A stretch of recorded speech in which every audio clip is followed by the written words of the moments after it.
వరంగల్ కాజీపేటలో తెల్లవారుజామున 7 యువకులు వీరంగం సృష్టించారు. తాము పోలీస్ కుటుంబాలకు చెందిన వ్యక్తులమని, మమ్మల్ని ఎవరూ ఏం చేయలేరంటూ బస్టాండ్ వద్ద ప్రైవేట్ కార్ల అద్దాలు ధ్వంసం చేశారు.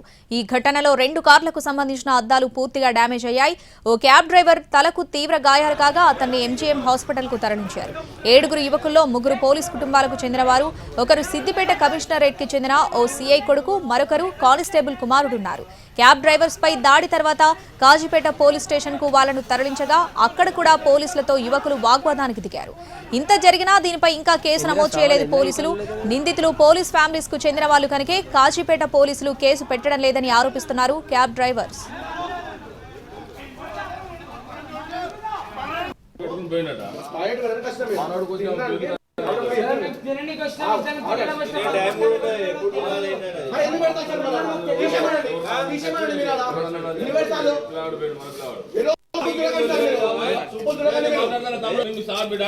ఓకే మాట్లాడండి.